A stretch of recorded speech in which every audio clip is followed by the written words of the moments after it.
Price യേശുവ. നമ്മൾ ഈ പഠനത്തിൻ്റെ 5ാം ഭാഗത്തേക്ക് പ്രവേശിക്കുകയാണ്. 5ാം ഭാഗത്തേക്ക് നമ്മൾ പ്രവേശിക്കുമ്പോൾ ബൈബിൾ സംബന്ധമായ ചില വിഷയങ്ങൾ കൂടി ഇതിനോട് ചേർത്ത് വെച്ച് പരിശോധിക്കേണ്ടിയിരിക്കുന്നു. വിഷയം ഇതാണ്: മത്തായിയുടെ സുവിശേഷം മുതൽ വെളിപാട് വരെയുള്ള 27 പുസ്തകങ്ങൾ ഗ്രീക്കിലാണ് രചിച്ചതെന്നും ആ ഗ്രീക്കിലേക്ക് ക്രിസ്തുവിൻ്റെ നാമം പരിഭാഷപ്പെടുത്തിയതാണ് യേശു എന്നും വാദിക്കുന്ന ഒരു വാദം നിലനിൽക്കുന്നുണ്ട്. കോൺസ്റ്റന്റൈൻ ഒരുക്കിയ ഈ കെണി അതിൽ സഭാവ്യത്യാസമില്ലാതെ എല്ലാ ക്രൈസ്തവരും തന്നെ വീണുപോയി എന്ന് പറഞ്ഞാൽ അതാണ് ഇവിടെ ഏറ്റവും അത്ഭുതകരമായ ഒരു കാര്യം. സാമാന്യ ബുദ്ധി പോലും പ്രയോഗിക്കാതെ ഈ കൗശലത്തിന് അടിയറ വെച്ച ബുദ്ധി എങ്ങനെയാണ് ക്രൈസ്തവരുടെ മേൽ ഈ രീതിയിൽ രൂപപ്പെട്ടതെന്ന് ചിന്തിക്കേണ്ടിയിരിക്കുന്നു. കാരണം പരിശുദ്ധാത്മാവുള്ള ഒരു വ്യക്തിയായിരുന്നുവെങ്കിൽ ഈ കൗശലം തിരിച്ചറിയാൻ ബുദ്ധിമുട്ടൊന്നുമില്ല. മത്തായിയോ, മർക്കോസ്, ലൂക്ക, യോഹന്നാൻ തുടങ്ങിയ സുവിശേഷകർ, ഇവരിൽ ലൂക്കായ ഒഴികെ മറ്റാരും തന്നെ ഗ്രീക്ക് ഭാഷ വശമുള്ള അല്ലെങ്കിൽ ഗ്രീക്ക് ഭാഷയിൽ പാണ്ഡിത്യമുള്ള വ്യക്തികളായിരുന്നില്ല. ഇനി കേപ്പായോ മറ്റ് കാതോലിക ലേഖനങ്ങൾ എഴുതിയ വ്യക്തികളോ ഗ്രീക്കിൽ ആണ് എഴുതിയത് എന്ന് പറഞ്ഞാൽ അത് വിശ്വസിക്കുക വളരെ ബുദ്ധിമുട്ടാണ്. കാരണം ഇവരെല്ലാം ഇസ്രായേലിൽ നഷ്ടപ്പെട്ടു പോയ ആളുകളുടെ ഇടയിലേക്ക് സുവിശേഷ ശുശ്രൂഷയായി കടന്നു ചെന്ന ആളുകളാണ്. ഈ സഭകൾക്കൊക്കെ ലേഖനങ്ങൾ എഴുതുകയും സുവിശേഷം എഴുതുകയും ചെയ്യുമ്പോൾ അത് ഗ്രീക്ക് ഭാഷയിൽ എഴുതാൻ ഒരു ഹെബ്രായരായ ആളുകൾ, ഇവരെല്ലാവരും ഹെബ്രായരായിരുന്നു, ഈ ഹെബ്രായരായ ആളുകൾ തയ്യാറാകുമെന്ന് പറഞ്ഞാൽ ഒന്ന് ഹെബ്രായ ഭാഷയോ അരമായ ഭാഷയോ അല്ലാത്ത മറ്റു ഭാഷകളിലൊന്നും വലിയ പ്രാവീണ്യമില്ലാത്തവരായിരുന്നു എന്നത് മാത്രമല്ല, ഗ്രീക്കുകാരുമായി ഇവർക്ക് സമ്പർക്കമില്ല എന്നുള്ളതാണ് വസ്തുത. ഹെബ്രായരും ഗ്രീക്കുകാരും തമ്മിൽ വലിയ ഭിന്നതയിൽ കഴിയുന്ന കാലം, പ്രത്യേകിച്ച് ഹെബ്രായ ഭാഷയോട് കോൺസ്റ്റന്റൈന് ഉള്ള ആ ഈർഷ്യ നമുക്ക് അറിയാവുന്നതാണ്. അതുകൊണ്ടാണല്ലോ യേശുവയുടെ നാമം ഈ സിയൂസ് ആക്കാൻ വേണ്ടി, സിയൂസിനെ അവിടെ പകരം പ്രതിഷ്ഠിക്കാൻ വേണ്ടി ഈ കൗശലങ്ങളെല്ലാം ചെയ്തത്.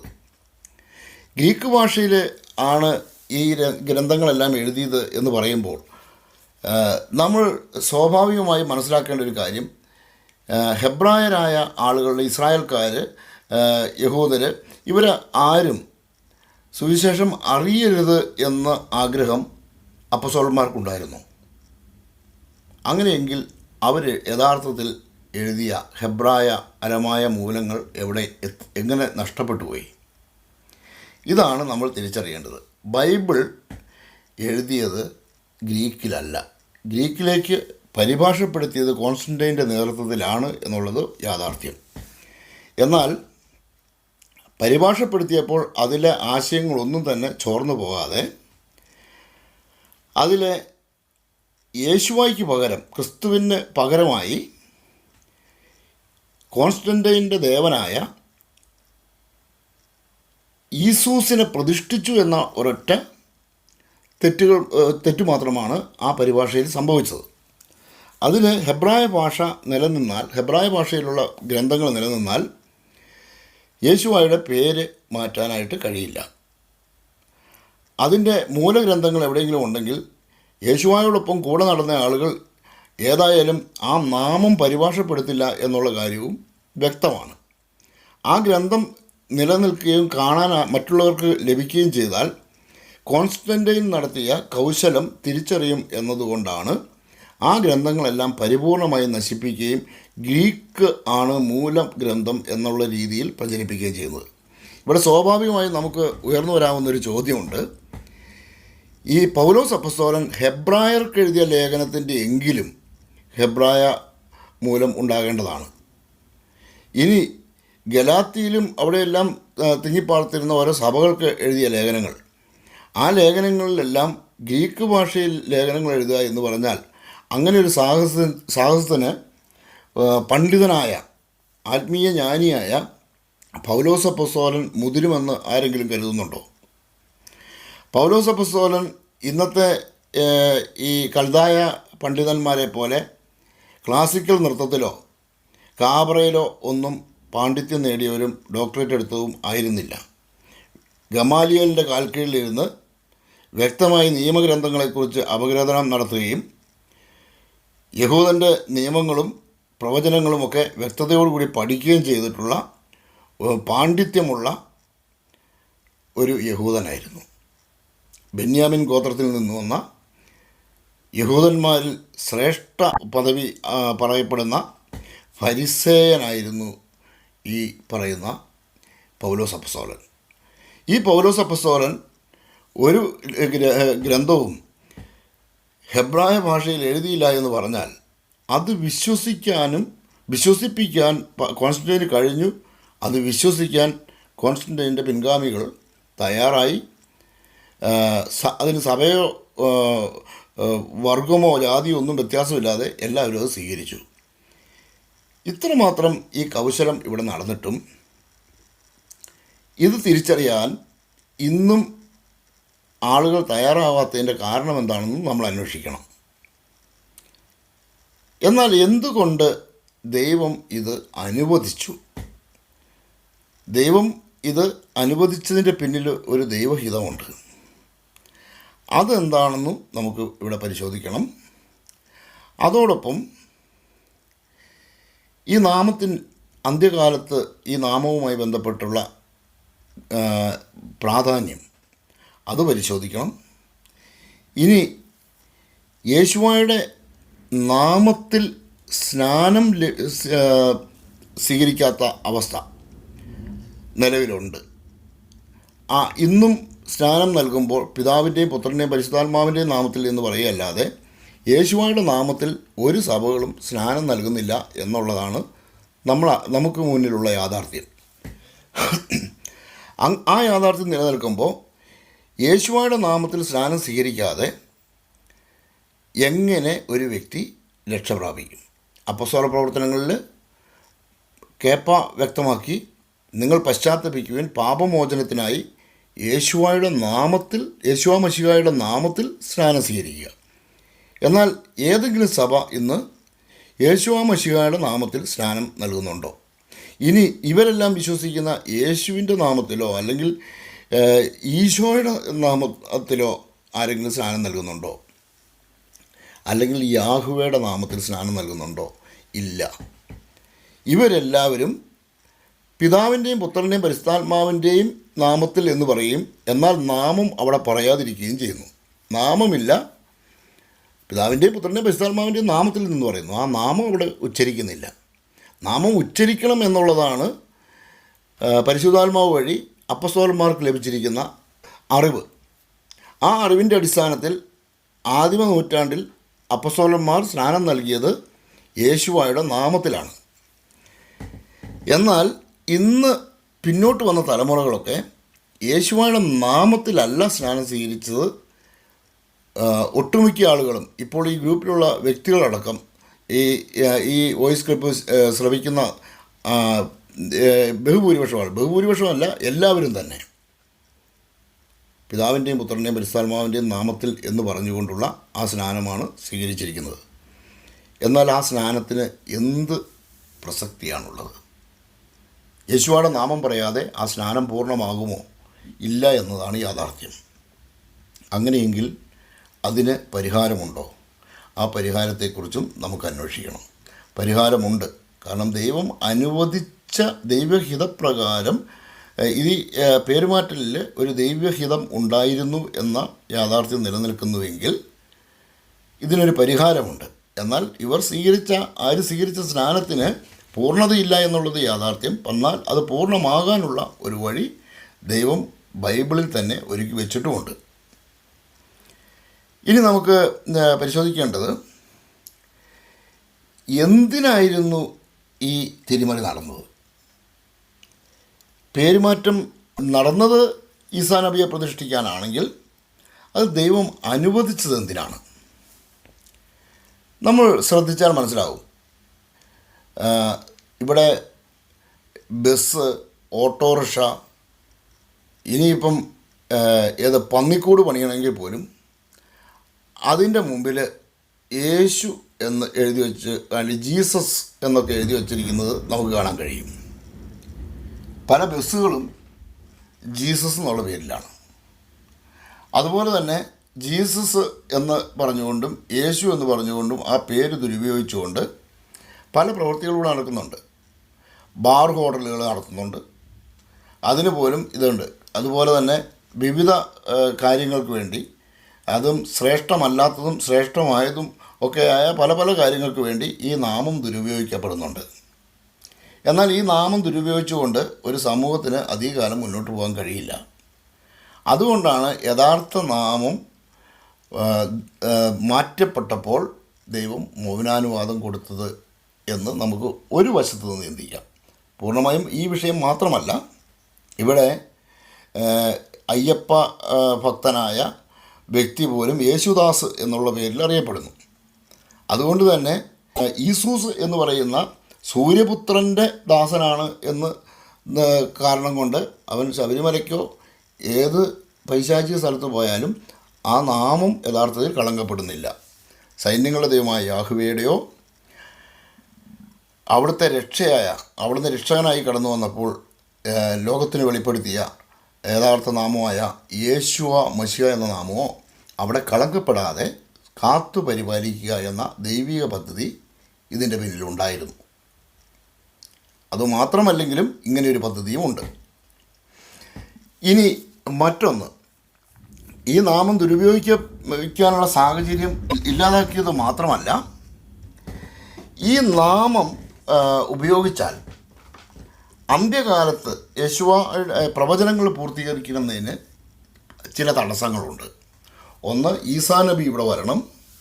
ഈസാ നബി വരുമ്പോൾ സ്വീകാര്യത ലഭിക്കണമെങ്കിൽ അത് ക്രിസ്തുവാണെന്ന് തെറ്റിദ്ധരിക്കണം. അങ്ങനെ ആൻറ്റി ക്രൈസ്റ്റിനെ യഥാർത്ഥ ക്രിസ്തുവാണ് എന്ന ധാരണയിൽ സ്വീകരിക്കപ്പെടുന്ന ഒരു അവസ്ഥ ഉണ്ടാകണം.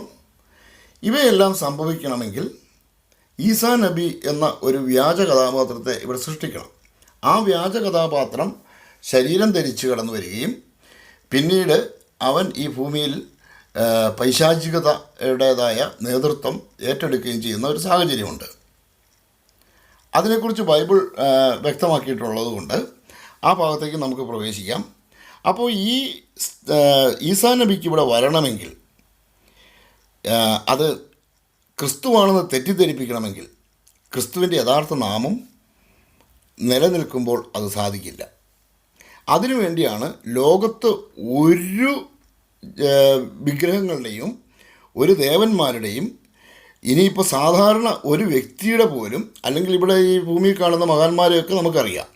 ആ മഹാന്മാരുടെയൊക്കെ പേരുകൾ എവിടെ ചെന്നാലും ഏത് ഭാഷയിൽ ചെന്നാലും അത് പരിഭാഷയില്ലാതെ ആ പേര് തന്നെയാണ് ഉപയോഗിക്കുന്നത്. അബ്രഹാം ലിങ്കണും നെൽസൺ മണ്ടേലയും അതുപോലെ ഡൊണാൾഡ് ട്രംപും ആൽബർട്ട് ഐൻസ്റ്റൈനും തോമസ് ആൽവ എഡിസണും അതുപോലെ ലോകത്ത് ശ്രദ്ധിക്കപ്പെടുന്ന ഒരു വ്യക്തികളുടെയും പേര് ഒരു നാട്ടിൽ നിന്ന് മറ്റൊരു നാട്ടിൽ ചെല്ലുമ്പോഴേക്കും അതിന് പരിഭാഷയില്ല. ഏത് ഭാഷക്കാരും ഏത് ദേശക്കാരും അവർക്ക് അവരുടെ മാതാപിതാക്കൾ ഇട്ട പേരോ അല്ലെങ്കിൽ അവർ സ്വയം തിരഞ്ഞെടുത്ത പേരോ ആയ ഔദ്യോഗികമായി അവരറിയപ്പെടുന്ന ആ പേര് തന്നെയാണ് എല്ലായിടത്തും ഉപയോഗിക്കുന്നത്.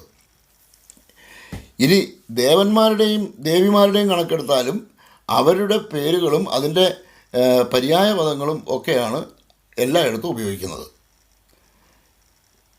എന്നാൽ ഈ കഥാപാത്രങ്ങൾ ആരും തങ്ങളുടെ പേര്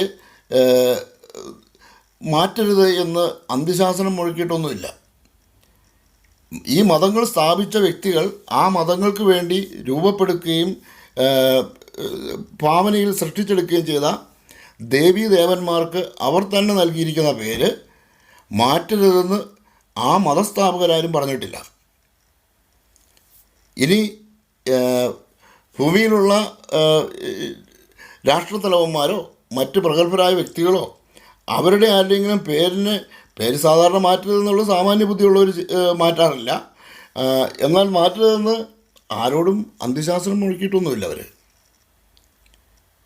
മാറ്റുകയില്ല എന്നുള്ള വിവരം സാമാന്യ ബുദ്ധി ഉള്ളതുകൊണ്ട് എല്ലാവർക്കും അറിയാം. അതുകൊണ്ട് എൻ്റെ പേര് മാറ്റരുതെന്നൊന്നും പറയേണ്ട ആവശ്യമില്ല, ആരും മാറ്റില്ല. എന്നാൽ എൻ്റെ പേര് മാറ്റരുത് എന്ന് വ്യക്തതയോടുകൂടി പറഞ്ഞിട്ടുള്ള സർവ്വപുരുഷാന്തരങ്ങളിലൂടെയും ഈ നാമധേയത്താൽ സ്മരിക്കപ്പെടണമെന്നും ഈ നാമത്തിൻ്റെ പ്രാധാന്യം അത്ര വലുതാണെന്നും ഈ നാമം വിളിച്ചപേക്ഷിക്കുന്നവരാണ് രക്ഷ പ്രാപിക്കുന്നതെന്നും ഈ നാമം അറിയുന്നവരാണ് സംരക്ഷിക്കപ്പെടുന്നതെന്നും ഒക്കെ വ്യക്തമാക്കിയിരിക്കുന്ന ഈ നാമത്തെ തന്നെ കയറിപ്പിടിച്ച് അത് തകർക്കാൻ ശ്രമിച്ചെങ്കിൽ ആ തകർക്കാൻ ശ്രമിച്ചവർക്ക് അവരുടെ ലക്ഷ്യം വ്യാജ ക്രിസ്തു ഇവിടെ വരുമ്പോൾ, എതിർ ക്രിസ്തു ഇവിടെ വരുമ്പോൾ എതിർ ക്രിസ്തുവിന് വേണ്ടി ഒരു ക്രമീകരണം നടത്തണം, അതിനൊരു മതം സ്ഥാപിക്കണം. അങ്ങനെ സൈന്യങ്ങളുടെ ദൈവമാണ് എന്ന പേരിൽ വ്യാജന് പ്രത്യക്ഷപ്പെടുമ്പോൾ ക്രിസ്ത്യാനികളുടെ ദൈവത്തിന് വ്യക്തമായ ഒരു പേരില്ല എന്ന ധാരണ തന്നെ പൊതുസമൂഹത്തിൻ്റെ ഇടയിൽ സൃഷ്ടിച്ചതിന് ശേഷം അള്ളാഹു എന്നുള്ള പേരിൽ വന്നാലും അതും ദൈവമാണെന്ന് വാദിച്ചു നിർത്താനായിട്ട് അവർക്ക് സാധിക്കുന്നു. അള്ളാഹു എന്നത് ദൈവം എന്ന വാക്ക് അല്ല, ഇലാഹ് എന്നാണ് അറബിയിലെ വാക്ക്. അതുപോലെ തന്നെ യേശുവായുടെ യഥാർത്ഥ പേരായ യേശുവ എന്ന് തന്നെയാണ് അറബിയിലും പറയുന്നത്. യേശുവ എന്ന് അറബിയിലുണ്ട്. അതിൻ്റെ ശബ്ദം നമുക്ക് ഗൂഗിൾ ട്രാൻസ്ലേറ്റർ നോക്കിയിട്ടുണ്ടെങ്കിൽ കേൾക്കാൻ കഴിയും. എന്നാൽ ഈസാ നബിയാണ് എന്ന് അവർ വാദിക്കുമ്പോൾ പോലും അറബി ഭാഷയിൽ നോക്കിയാൽ അത് കാണാൻ കഴിയില്ല. യഥാർത്ഥത്തിൽ അള്ളാഹു എന്നത് ഒരു പേരും ഇലാഹ് എന്നത് ദൈവം എന്ന അർത്ഥമുള്ള അറബി വാക്കുമാണ്. അതറിയണമെങ്കിൽ അവർ ലാ ഇലാഹ് ഇല്ലല്ല എന്ന് പറഞ്ഞാൽ അതിൻ്റെ അർത്ഥം അള്ളാഹു അല്ലാതെ വേറൊരു ദൈവമില്ല എന്നാണ് അതിൻ്റെ അർത്ഥം. അവിടെ രണ്ടിടത്തും അള്ളാഹു എന്ന് പറയാനും ദൈവം എന്ന് പറയാനും രണ്ട് പദങ്ങളാണ് ഉപയോഗിച്ചിരിക്കുന്നത്. ലാ ഇലാഹ്, ഇലാഹ് എന്ന് പറഞ്ഞാൽ ദൈവം എന്നുള്ളത്, അള്ളാഹ് അല്ലാതെ വേറൊരു ദൈവമില്ല. അവിടെ ഇലാഹു ഉണ്ട്, അള്ളാഹു ഉണ്ട്. ഇതേ രീതിയിൽ തന്നെ അറബി ഭാഷയിൽ ലാ ഇലാഹ് യേശുവ എന്ന് പറഞ്ഞാൽ യേശുവ അല്ലാതെ മറ്റൊരു ദൈവമില്ല എന്ന് അറബി പറയുന്നതാണ്. അപ്പോൾ യഥാർത്ഥത്തിൽ ദൈവം എന്നതിന് ഉപയോഗിക്കുന്ന പദം ഏതാണ്? അത് ഇലാഹാണ്, അള്ളാഹു അല്ല. അള്ളാഹു എന്നത് ഹുബാൽ എന്ന ചന്ദ്രദേവൻ തന്നെ. അപ്പോൾ ഈ അള്ളാഹുവിനെ ദൈവം എന്നുള്ളതിന് പകരമുള്ള വാക്കാണെന്ന് പറയാൻ, സൈന്യങ്ങളുടെ ദൈവം തന്നെയാണ് ഇത് എന്ന് വിശ്വസിപ്പിക്കാൻ, അബ്രാഹത്തിൻ്റെയും ഇസ്ഹാക്കിൻ്റെയും യാക്കോബിൻ്റെയും ദൈവം തന്നെയാണ് ഈ അള്ളാഹു എന്ന ഈ കാട്ടറബികളുടെ ഗോത്രദേവൻ എന്ന് സ്ഥാപിക്കാൻ ഇവർക്ക് ഒരു പേരുമാറ്റം ക്രിസ്തീയതയിൽ മാത്രമെങ്കിലും നടത്തേണ്ടത് അനിവാര്യമാണ്. എന്നാൽ ഇസ്ലാമിൻ്റെ ഒരു പേരുകളും എവിടെ ചെന്നാലും മാറുന്നില്ല. അതേസമയം ക്രൈസ്തവരുടെ എല്ലാ പേരുകൾക്കും മാറ്റമുള്ളതുകൊണ്ട് തന്നെ ക്രൈസ്തവരും ഒരു വിശ്വസിക്കുന്നതും ആരാധിക്കുന്നതുമായ ദൈവം തന്നെയാണ് ഇത് എന്ന് വരുത്തി തീർക്കാൻ ക്രൈസ്തവർക്ക് സ്ഥായിയായ ഒരു പേരില്ല എന്നുള്ള ഒരവസ്ഥ ഉണ്ടാക്കണം. അത് മുന്നേ കൂട്ടി കോൺസ്റ്റന്റൈൻ അത് ചെയ്തു. കോൺസ്റ്റന്റൈൻ്റെ കുതന്ത്രമായ അവൻ വിളിച്ചു ചേർത്ത സമ്മേളനമായ നിക്കിയ സൂനകദോസിലാണ് ഈ രണ്ട് കെണികളും ഒപ്പിച്ചത്. ഇസ്ലാമിന് വേണ്ട എല്ലാ ഒരുക്കങ്ങളും നടത്തിയത് ഈ സൂനകദോസാണ്. ഈ സൂനകദോസിനെ മഹത്വപ്പെടുത്തുന്നവരുടെ ലക്ഷ്യവും ആൻറ്റി ക്രൈസ്റ്റിന് വേണ്ടിയുള്ള വഴിയൊരുക്കുക എന്നുള്ളതാണ്. ഈ കാര്യമൊക്കെ നമ്മൾ വളരെ ഗൗരവത്തോടു കൂടി ചിന്തിച്ചില്ല എങ്കിൽ നമ്മുടെ മുന്നിൽ വന്നു ഭവിക്കുന്നത് വലിയ ദുരന്തമാണ്. നമ്മൾ അറിയാതെ ക്രിസ്തുവാണെന്ന ധാരണയിൽ എതിർ ക്രിസ്തുവിനെ സ്വീകരിക്കുന്ന ദുരന്തകരമായ സാഹചര്യം സൃഷ്ടിക്കപ്പെടും. പൗലോസപ്പോസ്തലൻ തെസ്സലോനിക്കക്കാർക്ക് എഴുതിയ 2-ാം ലേഖനത്തിൻ്റെ 2-ാം അധ്യായത്തിൻ്റെ 3 മുതലുള്ള വാക്യങ്ങൾ. ആരും നിങ്ങളെ ഒരു വിധത്തിലും വഞ്ചിക്കാതിരിക്കട്ടെ. എന്തെന്നാൽ ആ ദിവസത്തിനു മുമ്പ് വിശ്വാസത്യാഗമുണ്ടാവുകയും നാശത്തിൻ്റെ സന്താനമായ അരാജകത്വത്തിൻ്റെ മനുഷ്യൻ പ്രത്യക്ഷപ്പെടുകയും ചെയ്യേണ്ടിയിരിക്കുന്നു. ദൈവമെന്ന് വിളിക്കപ്പെടുന്നതോ ആരാധന വിഷയമായിരിക്കുന്നതോ ആയ എല്ലാറ്റിനെയും അവൻ എതിർക്കുകയും അവയ്ക്കുപരി തന്നെ പ്രതിഷ്ഠിക്കുകയും ചെയ്യും. അതുവഴി താൻ ദൈവമാണെന്ന് പ്രഖ്യാപിച്ചുകൊണ്ട് അവൻ ദൈവത്തിൻ്റെ ആലയത്തിൽ സ്ഥാനം പിടിക്കും.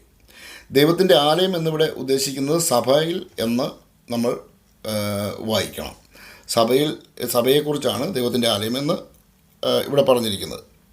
ഞാൻ നിങ്ങളോട് കൂടെയായിരുന്നപ്പോൾ ഇക്കാര്യം പറഞ്ഞത് ഓർക്കുന്നില്ലേ? സമയമാകുമ്പോൾ മാത്രം വെളിപ്പെടേണ്ടതിന് ഇപ്പോൾ അവനെ തടഞ്ഞു നിർത്തുന്നത് എന്താണെന്ന് നിങ്ങൾക്കറിയാമല്ലോ. അരാജകത്വത്തിൻ്റെ അജ്ഞാത ശക്തി ഇപ്പോഴേ പ്രവർത്തിച്ചു കൊണ്ടാണ് ഇരിക്കുന്നത്. അവനെ തടഞ്ഞു നിർത്തിയിരിക്കുന്നവൻ വഴി മാറിയാൽ മാത്രം മതി, അവൻ പ്രത്യക്ഷപ്പെടും. രക്ഷകനായ യേശുവ തൻ്റെ വായിൽ നിന്നുള്ള നിശ്വാസം കൊണ്ട് അവനെ സംഹരിക്കുകയും തൻ്റെ പ്രത്യാഗമനത്തിൻ്റെ പ്രഭാപൂരത്താൽ അവനെ നാമാവശേഷമാക്കുകയും ചെയ്യും. സാത്താൻ്റെ പ്രവർത്തനത്താൽ നിയമനിഷേധിയുടെ ആഗമനം എല്ലാ ശക്തികളോടും വ്യാജമായ അടയാളങ്ങളോടും അത്ഭുതങ്ങളോടും ദൈവത്തെ സ്നേഹിക്കുവാനും അങ്ങനെ രക്ഷപ്രാപിക്കാനും വിമുഖത കാണിക്കിയാൽ നശിച്ചു പോകുന്നവരെ വഞ്ചിക്കുന്ന അനീതികളോടും കൂടെ ആയിരിക്കും.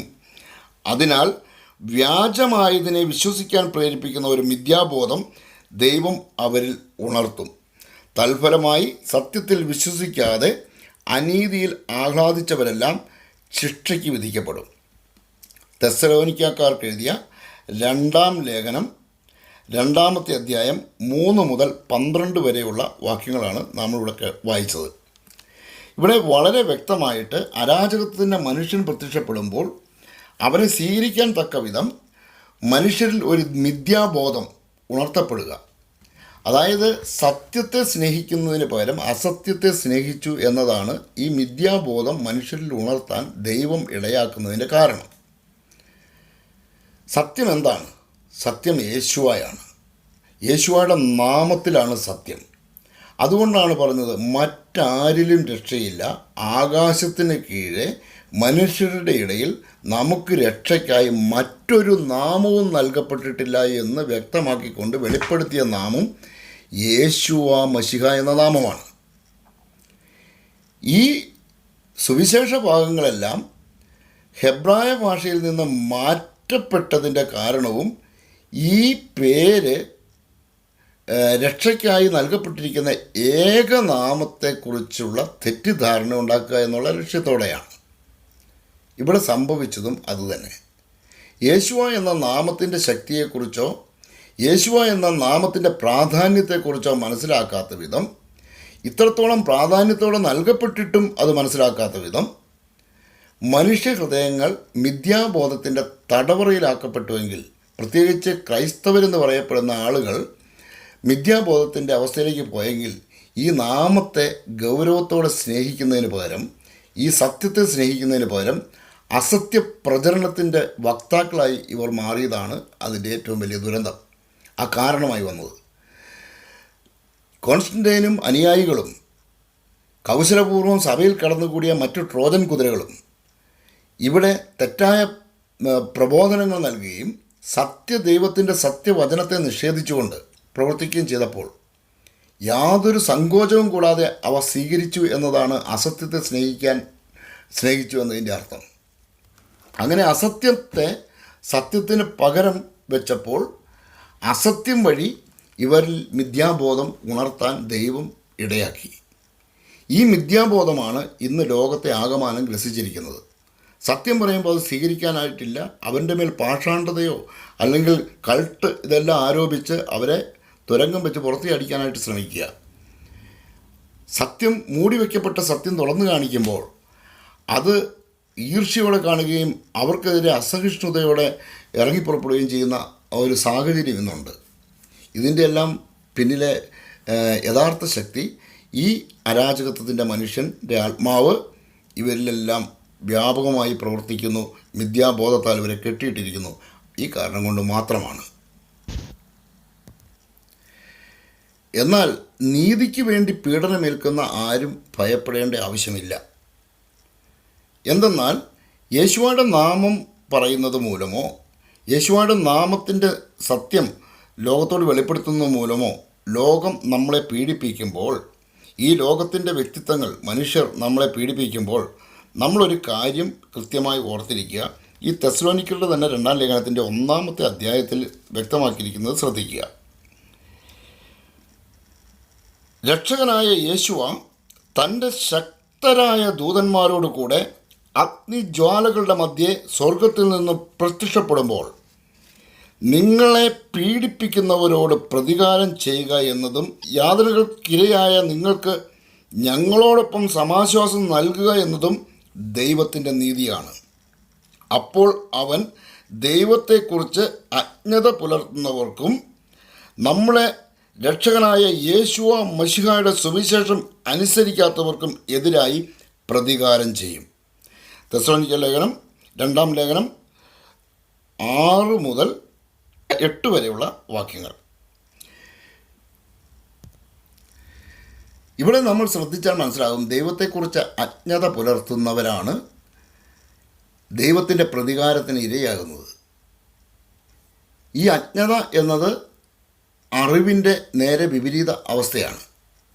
ഇനി ജ്ഞാനത്തിൻ്റെ വിപരീത അവസ്ഥയായിട്ടും ഈ അജ്ഞതയെ നമുക്ക് കാണാൻ കഴിയും. ഇവിടെ നമ്മൾ ഓർക്കുക, യേശുവയുടെ വചനം യോഹന്നാൻ സുവിശേഷം 17-ാം അധ്യായം 3-ാമത്തെ വാക്യത്തിൽ പറയുകയാണ്, ഏക സത്യദൈവമായ അങ്ങയെയും അവിടുന്ന് അയച്ച യേശുവ മശിഹായെയും അറിയുക എന്നതാണ് നിത്യജീവൻ. അറിയുക.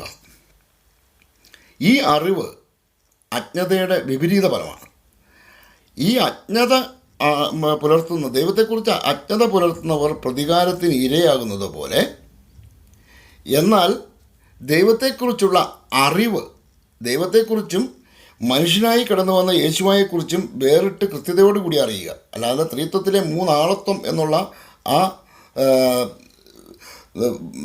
ശരിയല്ലാത്ത അബദ്ധ പഠനങ്ങൾക്ക് നിന്ന് മോചനം പ്രാപിക്കുക.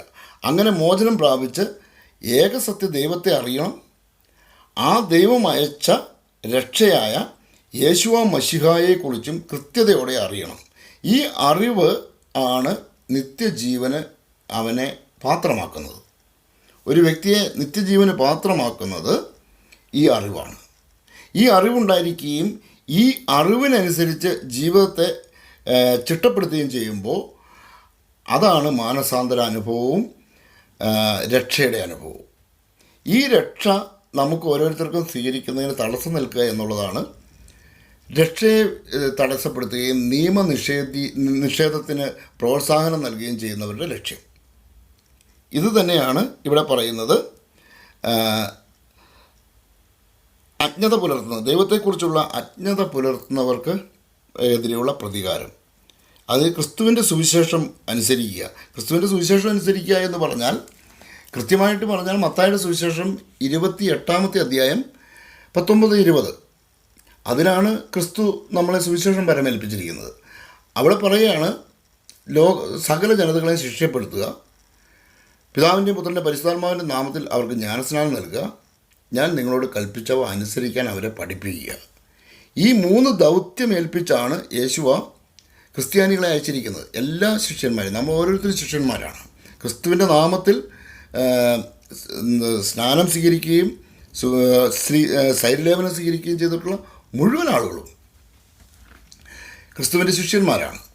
അങ്ങനെ ഇരിക്കെ ആ ശിഷ്യത്വത്തിന് യോജിച്ച പ്രവൃത്തി ചെയ്യുക എന്ന് പറഞ്ഞാൽ മറ്റുള്ളവരെ ശിഷ്യരാക്കുക എന്ന് പറഞ്ഞാൽ നമ്മുടെ ഓരോരുത്തരെ ശിഷ്യരാക്കുക എന്നുള്ളതല്ല, യേശുവായ്ക്ക് വേണ്ടി ശിഷ്യന്മാരെ നേടുക, യേശുവായുടെ നാമത്തിൽ അവർക്ക് സ്നാനം നൽകുക, യേശുവയുടെ നാമത്തിൽ യേശുവ പഠിപ്പിച്ച കാര്യങ്ങൾ പഠിപ്പിക്കുക. ഈ ഉത്തരവാദിത്വത്തിൽ നിന്ന് വിരമിച്ചതിന് ശേഷം നമ്മൾ ദൈവത്തിൽ നിന്ന് പ്രതിഫലം ആഗ്രഹിച്ചാൽ ആ പ്രതിഫലം നമുക്കുണ്ടാകുമോ? ദൈവം ഏൽപ്പിച്ച പണി ചെയ്യാതെ ദൈവത്തിൽ നിന്ന് പ്രതിഫലം ആഗ്രഹിക്കുന്നത് പോലും തെറ്റാണ്. അതുകൊണ്ട് യേശുവ പറഞ്ഞ കാര്യങ്ങൾ, അതാണ് പറഞ്ഞത്, അവിടെ സുവിശേഷം അനുസരിക്കാത്തവർക്ക് എതിരായി പ്രതികാരം ചെയ്യും. ഈ കാര്യം അനുസരിക്കാതെ, അത് അനുസരിക്കുന്നില്ല എന്ന് മാത്രമല്ല, അനുസരിക്കാതിരിക്കേണ്ടതിന് വേണ്ടി മറ്റുള്ളവരുടെ അടുത്ത് പ്രബോധനം നടത്തുകയാണ്. സുവിശേഷമൊന്നും പ്രസംഗിച്ചില്ലെങ്കിലും കുഴപ്പമില്ല, ക്രിസ്ത്യാനി ആയില്ലെങ്കിലും കുഴപ്പമില്ല, എല്ലാവരും രക്ഷപ്പെടും എന്നൊക്കെ പറയുന്ന അബദ്ധ സിദ്ധാന്തങ്ങളും പൈശാചിക സന്ദേശങ്ങളും നൽകുന്ന സഭാ നേതാക്കന്മാർ ഇന്ന് ഉണ്ട്. ഇവരൊക്കെ ചെയ്യുന്നത് ക്രിസ്തുവിൻ്റെ സുവിശേഷത്തിന് തടയിടുകയാണ്.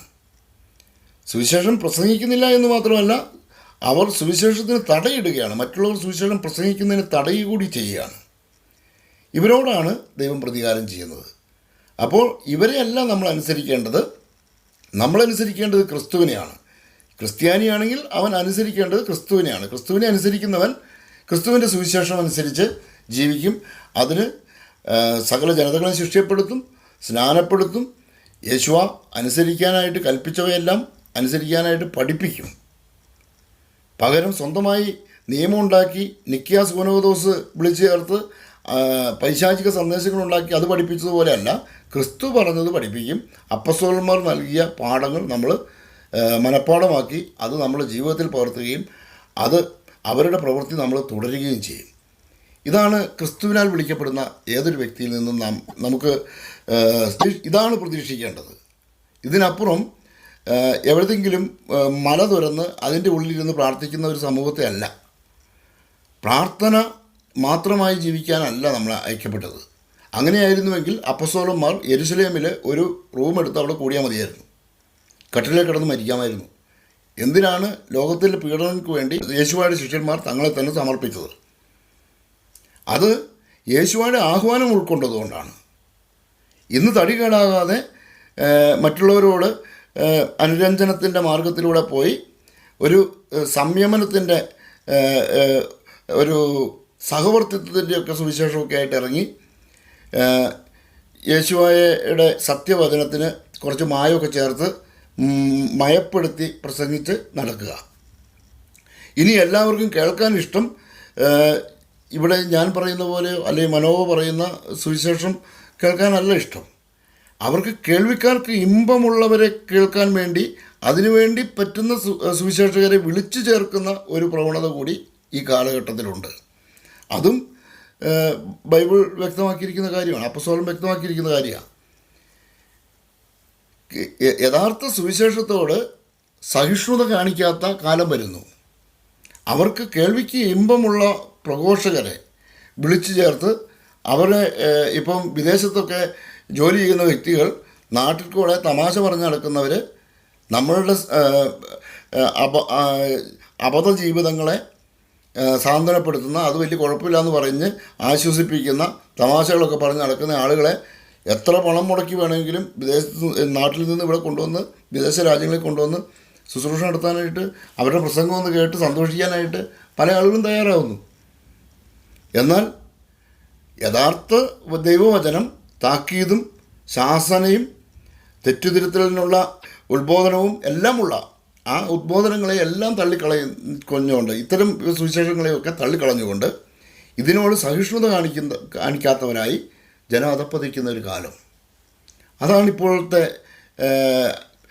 എൻ്റെ ശുശ്രൂഷകളിൽ, മനോവയുടെ ശുശ്രൂഷകളിൽ മനോവ അനുഭവിക്കുന്ന വേദന, അനുഭവിക്കുന്ന അവസ്ഥ ഇത് തന്നെയാണ്. ആ ഞെരുക്കങ്ങളൊക്കെ മുന്നിൽ കണ്ടുകൊണ്ട് തന്നെയാണ്, അത് ക്രിസ്തു വാഗ്ദാനം ചെയ്തിരിക്കുന്നത് കൊണ്ട് അത് സംഭവിക്കുക തന്നെ ചെയ്യണം. അതൊക്കെ മുന്നിൽ കണ്ടുകൊണ്ട് തന്നെയാണ് ശുശ്രൂഷ ചെയ്യുന്നത്. ഇവിടെ നമ്മൾ ചെയ്യേണ്ടത് യേശുവ എന്ന നാമത്തിൻ്റെ പുനഃസ്ഥാപനം സമാഗതമായി. സഫാനിയ പ്രവാചകൻ്റെ പുസ്തകം നമ്മൾ വായിച്ചതാണ് മുൻപ്. അതിൽ പറയുന്നത് പ്രകാരം അന്ത്യകാലത്ത് രക്ഷ പ്രാപിക്കാൻ, അതായത് ഉഗ്രപീഡനത്തിൻ്റെ കാലത്ത് അവിടുത്തെ നാമം വിളിച്ചപേക്ഷിക്കുന്നതിന് വേണ്ടി ആ നാമത്തെക്കുറിച്ചുള്ള അറിവ് നൽകും. അതുകൊണ്ടാണ് യേശുവ കൃത്യതയോടെ പറഞ്ഞത്, പിതാവേ അങ്ങയുടെ നാമം ഞാൻ ഇവരെ അറിയിച്ചു, അത് ഇനിയും ഞാൻ അറിയിക്കും. അപ്പോൾ ഇനിയും എന്ന് പറഞ്ഞത് നമ്മൾ മുൻപ് പരിശോധിച്ചതുപോലെ ഇനിയും എന്ന് പറഞ്ഞത് ഒരിക്കൽ മറയ്ക്കപ്പെടും. ആ മറയ്ക്കപ്പെട്ടത് വീണ്ടും അറിയിക്കും. ഇത് 1700 വർഷം ചാരം മൂടിക്കിടന്ന ആ നാമം ഇതാ തീജ്വാല പോലെ ജ്വലിച്ച് പുറത്തേക്ക് വരികയാണ്. മലയാളികളുടെ ഇടയിൽ ആദ്യമായി നാമം നൽകാൻ കഴിഞ്ഞു എന്നത് മനോവയെ സംബന്ധിച്ചിടത്തോളം വലിയ അഭിമാനമുള്ള കാര്യമാണ്. ക്രിസ്തുവിൽ ആ വിഷയത്തിൽ അഭിമാനിക്കുകയും ചെയ്യുന്നു. ഈ നാമം കേൾക്കുമ്പം അസ്വസ്ഥതയോടെ കൈകാലിട്ടടിക്കുന്ന അനേകരെ ഈ കാലത്ത് 7 വർഷത്തെ കാലമേ ആയിട്ടുള്ളൂ ഈ പേര് ദൈവം കൃത്യതയോടുകൂടി വെളിപ്പെടുത്തിയിട്ട്. ഈ കാലത്തിൻ്റെ ഇടയിൽ ഈ പേര് കേൾക്കുമ്പോൾ തലകുത്തി മറിയുന്ന, വാലെ കുത്തിച്ചാടുന്ന പിശാചുക്കളെ നേരിട്ട് കാണാൻ മനോവയ്ക്ക് സാധിച്ചിട്ടുണ്ട്, അനുഭവിക്കാൻ കഴിഞ്ഞിട്ടുണ്ട്. അതുകൊണ്ട് തന്നെ ഈ നാമത്തിൻ്റെ പ്രാധാന്യത്തെക്കുറിച്ച് വളരെ ഗൗരവമായിട്ട് പ്രസംഗിക്കാൻ ഇനിയും എത്ര നിമിഷം ബാക്കിയുണ്ടെങ്കിലും മതിയാകില്ല എന്നുള്ളതാണ് കാര്യം. കാരണം ദൈവജനത്തിന് സുരക്ഷിതത്വത്തിന് വേണ്ടി ഈ നാമം അറിയണം. സങ്കീർത്തനങ്ങൾ 91 ഇങ്ങനെ പറയുന്നു, അവൻ എൻ്റെ നാമം അറിയുന്നത് കൊണ്ട് ഞാൻ അവനെ സംരക്ഷിക്കും.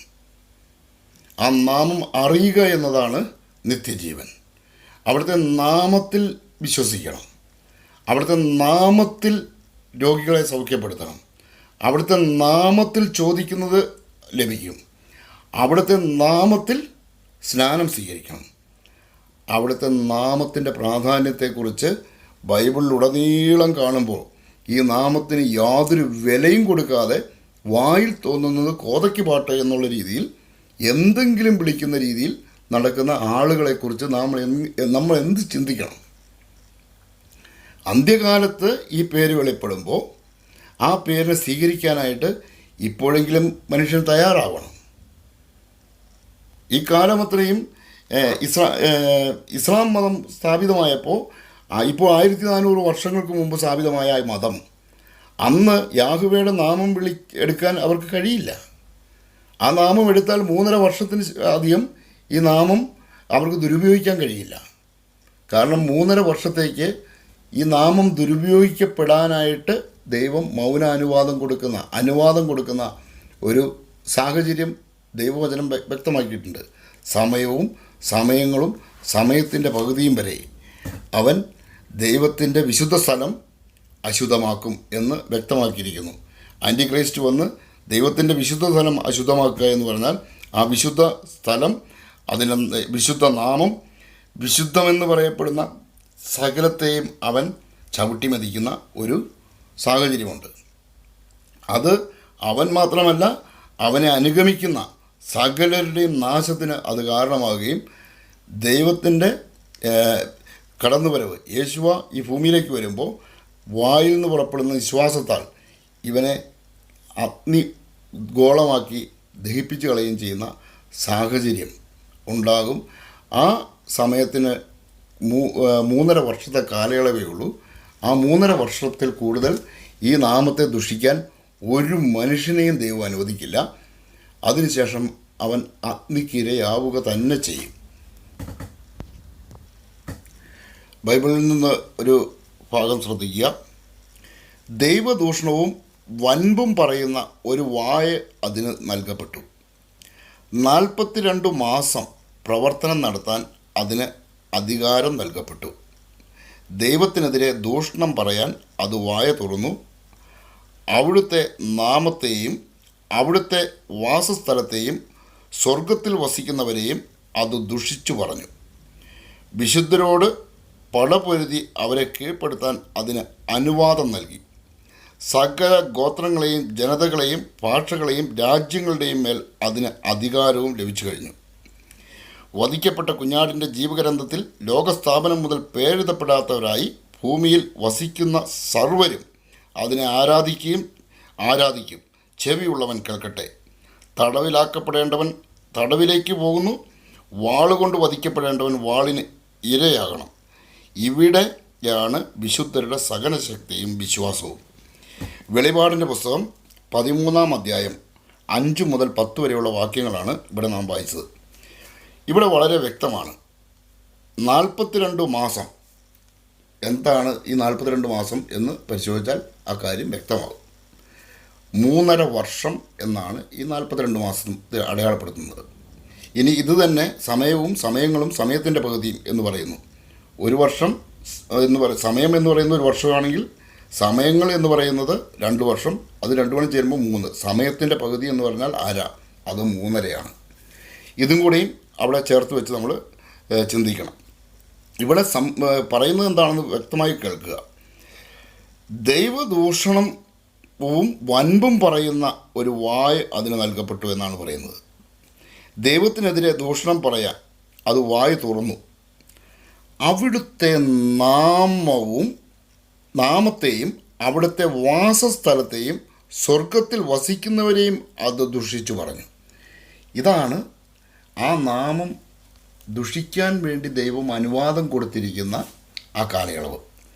ആ നാമത്തെ ഈ 3.5 വർഷത്തിൽ കൂടുതൽ ഒരു വ്യക്തിക്കും, ഒരാൾക്കും, ഒരു മനുഷ്യനാകട്ടെ, നരകത്തിലെ സന്തതികളാകട്ടെ, ആര് തന്നെ, ഏതൊരു ശക്തിയാകട്ടെ, ഏതെങ്കിലും ഒരു പ്രസ്ഥാനമാകട്ടെ, ഏതെങ്കിലും ഒരു മതമാകട്ടെ, ആർക്കെങ്കിലും ഈ നാമത്തെ ദുഷിച്ച് മുന്നോട്ട് പോകാൻ അനുവദിക്കപ്പെട്ടിരിക്കുന്നത്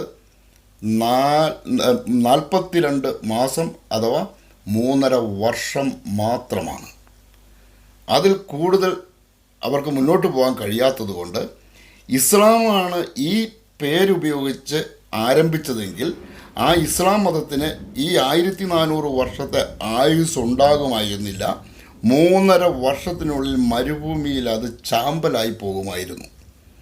അതുകൊണ്ടാണ് ഈ അനുവാദം, യേശുവയുടെ പേര് മാറ്റാനുള്ള അനുവാദം താൽക്കാലികമായി ദൈവം അനുവാദത്തിലൂടെ, അത് മൗനാനുവാദത്തിലൂടെ തൻ്റെ ഹിതം നടപ്പാക്കുന്നതിന് വേണ്ടി അത് അങ്ങനെ ഒരു അവസ്ഥയുണ്ടായത്. ആ നാമം മാറ്റുമ്പോൾ അത് തടയാതെ ദൈവഹിതം അവിടെ, ദൈവത്തിൻ്റെ ഹിതപ്രകാരം അത് തടയപ്പെടാതിരുന്നത്. അല്ലാത്ത പക്ഷം ദൈവത്തിൻ്റെ നാമം തടയാനായിട്ട് കോൺസ്റ്റന്റൈൻ എന്നല്ല, അവനേക്കാൾ വലിയവൻ വിചാരിച്ചാലും നരകത്തിലെ മുഴുവൻ പിശാചുക്കളും ഒരുമിച്ച് ചേർന്നാലും സാധിക്കുമായിരുന്നില്ല. എന്നാൽ ദൈവം അത് അനുവദിച്ചു എന്നുള്ളതാണ് യാഥാർത്ഥ്യം. ഒന്ന്, ദൈവത്തിൻ്റെ നാമം ദുരുപയോഗിക്കാൻ മനുഷ്യരെ കാരണമാകരുത്. പ്രത്യേകിച്ച് തിരഞ്ഞെടുക്കപ്പെട്ടവർ പോലും ഇപ്പോൾ പലരും ഭക്തി കാണിക്കുന്നത് അവരുടെ ബസ്സിനും അവരുടെ സകല സ്ഥാപനങ്ങൾക്കും, സ്ഥാപനജംഗമ വസ്തുക്കൾക്കും, അവർ ഉണ്ടാക്കുന്ന എന്ത് സ്ഥാപനമാണെങ്കിലും, അല്ലെങ്കിൽ ഒരു കോഴിക്കോടുണ്ടാക്കി അതിന് പോലും പറ്റുമെങ്കിൽ ജീസസ് എന്നും യേശു എന്നൊക്കെ പേരിടുന്നുണ്ടല്ലോ. അതുപോലെ നമ്മുടെ ദൈവത്തിൻ്റെ യഥാർത്ഥ പേര് അവർ ഉപയോഗിച്ചിരുന്നുവെങ്കിൽ അവരൊക്കെ ഇന്ന് ഈ ഭൂമിയിൽ ഭസ്മമായി പോകുമായിരുന്നു. അവരുടെ തലമുറ ഈ ഭൂമിയിൽ അവശേഷിക്കുമായിരുന്നില്ല. അപ്പോൾ അവരെ അതിൽ നിന്ന് രക്ഷിക്കാനായിട്ടും ദൈവത്തിന് സാധിച്ചു. ഇനി പല വൃത്തികെട്ട നീചജന്മങ്ങളും ഈ നാമം ഉപയോഗിച്ച് ഈ ലോകത്തേക്ക്, ഈ ഭൂമിയിലേക്ക് ദൈവത്തിൻ്റെ ക്രോധം ക്ഷണിച്ചു വരുത്താതിരിക്കാൻ വേണ്ടിയിട്ട് അത് കാരണമായി. ഇനി ഒന്ന്, ആൻറ്റി ക്രൈസ്റ്റിൻ്റെ മതം നിലനിൽക്കേണ്ടത് അനിവാര്യമാണ്. അതിൻ്റെ കാരണം ദൈവം സ്വാതന്ത്ര്യം പ്രഖ്യാപിച്ചിട്ടുണ്ട്. മനുഷ്യന് എന്ത് വേണമെങ്കിലും സ്വീകരിക്കാനുള്ള സ്വാതന്ത്ര്യം ദൈവം പ്രഖ്യാപിച്ചിട്ടുണ്ട്. ആ സ്വാതന്ത്ര്യം ദുരുപയോഗിച്ച് പോകേണ്ടവർക്ക് പോകാം. യേശുവ അപ്പസ്തോലന്മാരോട് കൂടെ നടന്ന അപ്പസ്തോലന്മാരിൽ പലരും, അതായത് കൂടെ നടന്നിരുന്ന ശിഷ്യന്മാരിൽ പലരും യേശുവായെ ഉപേക്ഷിച്ച് പോയപ്പോൾ യേശുവ അപ്പസ്തോലന്മാരായ 12 പേരോട് ചോദിച്ചു, നിങ്ങളും പോകാൻ ആഗ്രഹിക്കുന്നോ എന്നാണ് ചോദിച്ചത്. പോകാൻ ആഗ്രഹിക്കുന്നവരെ യേശുവ തടയുന്നില്ല, എന്നാൽ വരാൻ ആഗ്രഹിക്കുന്ന ആരെയും തള്ളിക്കളയുന്നുമില്ല. ഇതാണ് യേശുവായുടെയും സ്വർഗത്തിലെ ദൈവത്തിൻ്റെ ഒരു പ്രത്യേകത. തൻ്റെ അടുക്കിലേക്ക് വരുന്നവരെ ആരെയും അവിടുന്ന് തള്ളിക്കളയുകയില്ല, എന്നാൽ തന്നെ ഉപേക്ഷിച്ച് പോകുന്നവരെ ബലം പിടിച്ച് നിർത്തുകയുമില്ല. അതുകൊണ്ട് സ്വതന്ത്രമായി തീരുമാനിക്കാനായിട്ടുള്ള സ്വാതന്ത്ര്യം നൽകുന്ന ദൈവമാണ് കരുണയുടെ ദൈവം. നമ്മുടെ ദൈവം അതാണ്. അപ്പോൾ അതുകൊണ്ട് ഇസ്ലാം മതം സ്വീകരിച്ചു പോകേണ്ടവർക്ക് ഇസ്ലാം മതം സ്വീകരിച്ചു പോകാം, ഹിന്ദുമതം സ്വീകരിച്ചു പോകേണ്ടവർക്ക് അങ്ങനെ പോകാം, അതിനെയൊന്നും തടയുന്നില്ല. എന്നാൽ ക്രിസ്തുവിൻ്റെ നാമത്തിൽ വിശ്വസിച്ചാൽ അവർക്ക് ലഭിക്കുന്ന രക്ഷയെക്കുറിച്ച് കൃത്യതയോടെ പറഞ്ഞിട്ടുണ്ട്. ഈ ഉഗ്രപീഡന കാലത്ത് പോലും അവിടുത്തെ നാമം വിളിച്ചപേക്ഷിക്കുന്ന വ്യക്തികൾക്ക് സുരക്ഷിതത്വമുണ്ട് എന്ന് ദൈവവചനത്തിലൂടെ അവിടുന്ന് സാക്ഷ്യപ്പെടുത്തിയിട്ടുമുണ്ട്. അവിടുത്തെ നാമം വിളിക്കണം, വായി തോന്നുന്നു വിളിച്ചാൽ പോരാ. ഈശോ എന്നൊക്കെ വിളിച്ചു കഴിഞ്ഞാൽ അന്യദേവന്മാർ വിളിയേക്കും. പക്ഷേ യേശുവ എന്ന് വിളിച്ചാൽ ആ നാമത്തിന് ശക്തിയുണ്ട്. ആ നാമത്തിൻ്റെ ശക്തി അറിഞ്ഞവരുടെ സമൂഹം മനോവയോടൊപ്പം ഉണ്ട്. നമുക്ക് മുന്നിൽ വലിയ സാക്ഷ്യമുള്ള ഒരു നാമമാണിത്. ഈ നാമം വിളിച്ചപേക്ഷിച്ച് ഭഗ്നാസരായ ആരും ഇന്ന് മനോവയുമായി ചേർന്ന് പോകുന്നവരിലില്ല.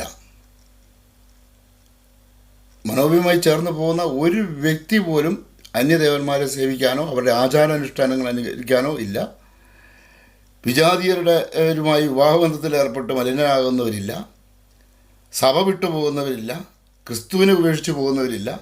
എല്ലാവരെയും ക്രിസ്തുവിൽ ചേർത്ത് നിർത്താനായിട്ട് മാത്രമാണ് യേശുവയുടെ നാമത്തിലുള്ള മനോബിയുടെ ശുശ്രൂഷ കൊണ്ട് കാരണമായിട്ടുള്ളൂ. അതുകൊണ്ട് തന്നെ യേശുവയുടെ നാമം പുനഃസ്ഥാപിക്കപ്പെടുക എന്ന ദൈവഹിതത്തിന് വേണ്ടി പ്രവർത്തിക്കുന്ന ഏതൊരു വ്യക്തിക്കും ഉള്ളതുപോലെ മനോയ്ക്കും ആ സംരക്ഷണം യേശുവയുടെ നാമത്തിൽ ഉണ്ട് എന്ന് ഓർമ്മപ്പെടുത്താനും കൂടി ഈ അവസരം ഉപയോഗിക്കുകയാണ്. ഇനി സ്നാനപ്പെട്ട ആളുകൾ യേശുവയുടെ നാമത്തിലല്ലാതെ പിതാവിൻ്റെയും പുത്രൻ്റെയും പരിശുദ്ധാത്മാവിൻ്റെ നാമത്തിലാണല്ലോ എല്ലാവരും തന്നെ മാമോദീസ സ്വീകരിക്കുന്നത്. ഈ മാമോദീസ വഴി അപൂർണമായ സ്നാനം സ്വീകരിച്ച വ്യക്തികൾക്ക് എങ്ങനെ സ്നാനത്തിൻ്റെ ഈ അപൂർണത പരിഹരിക്കാൻ കഴിയും? അതറിയണമെങ്കിൽ 1 കോറിന്തോസ് 15:29 വായിച്ചു നോക്കുക. 1 കോറിന്തോസ് 15:29 പറയുന്നത്, അല്ലെങ്കിൽ മരിച്ചവർക്ക് വേണ്ടി ജ്ഞാനസ്നാനം സ്വീകരിക്കുന്നത് കൊണ്ട് എന്താണ് അർത്ഥമാക്കുന്നത്? മരിച്ചവർ ഉയർപ്പിക്കപ്പെടുന്നില്ലെങ്കിൽ മരിച്ചവർക്ക് വേണ്ടി എന്തിന് ജ്ഞാനസ്നാനം സ്വീകരിക്കണം? ഇവിടെ 1 കോറിന്തോസ് 15:29 ഈ വാക്യം പറഞ്ഞിരിക്കുന്നത് അപ്പസ്തോലനായ പൗലോസിൻ്റെ കാലഘട്ടത്തിൽ തന്നെ ആദിമസഭയിൽ ഈ മരിച്ചവർക്ക് വേണ്ടി പോലും സ്നാനം സ്വീകരിക്കുന്ന ഒരു രീതി ഉണ്ടായിരുന്നു. അത് മുൻ തലമുറയിൽ പെട്ടുപോയ ഇവരുടെ പൂർവികർ ക്രിസ്തുവിൽ ഉള്ള സ്നാനം സ്വീകരിക്കാതെയാണല്ലോ മരിച്ചത്. അവർക്ക് വേണ്ടി അവർ നീതിപൂർവമൊക്കെ ആയിരിക്കും ജീവിച്ചത്. എന്നാൽ യേശുവായുടെ വരവിന് മുമ്പ് തന്നെ അവർ മരണപ്പെട്ടു പോയി. അവർക്ക് വേണ്ടി കൂടി സ്നാനം സ്വീകരിക്കുക എന്ന തീഷ്ണത അന്നത്തെ ആദിമസഭയിലെ വിശ്വാസികൾക്കുണ്ടായിരുന്നു. അതുകൊണ്ട് അവർ പൂർവികർ യേശുവയുടെ നാമത്തിലുള്ള സ്നാനം സ്വീകരിച്ചിട്ടില്ലല്ലോ, അവർക്ക് അതുമൂലം അവർക്ക് ഏതെങ്കിലും, അതായത് യേശുവ പറഞ്ഞു ജലത്താലും ആത്മാവിനാലും വീണ്ടും ജനിക്കാത്ത ഒരുവനും സ്വർഗ്ഗരാജ്യത്തിൽ പ്രവേശിക്കുകയില്ല എന്ന്. അപ്പോൾ അവർക്ക് കൂടി എങ്ങനെയെങ്കിലും സ്നാനം ലഭിക്കണമല്ലോ എന്ന് വിചാരിച്ച് അവർക്ക് വേണ്ടി കൂടി സ്നാനം സ്വീകരിക്കുന്ന ഒരു രീതി സഭയിലുണ്ടായിരുന്നു. ആ അവസ്ഥ അന്ന് അവരുടെ പൂർവികർക്ക് വേണ്ടിയാണ് ചെയ്തതെങ്കിൽ തങ്ങളുടേതല്ലാത്ത കാരണത്താൽ സ്നാനം അതിൻ്റെ പൂർണ്ണതയിൽ യേശുവയുടെ നാമത്തിൽ ലഭിക്കാത്തവർക്ക് വേണ്ടി സ്നാനം സ്വീകരിക്കാൻ ഇന്ന് ദൈവത്താൽ നിയോഗിക്കപ്പെട്ട ദൈവദാസന്മാരുണ്ട്. അങ്ങനെ ഒരു ദൈവദാസനാണ് ഇപ്പോൾ നിങ്ങളോട് ഈ വിഷയം സംസാരിക്കുന്നത്.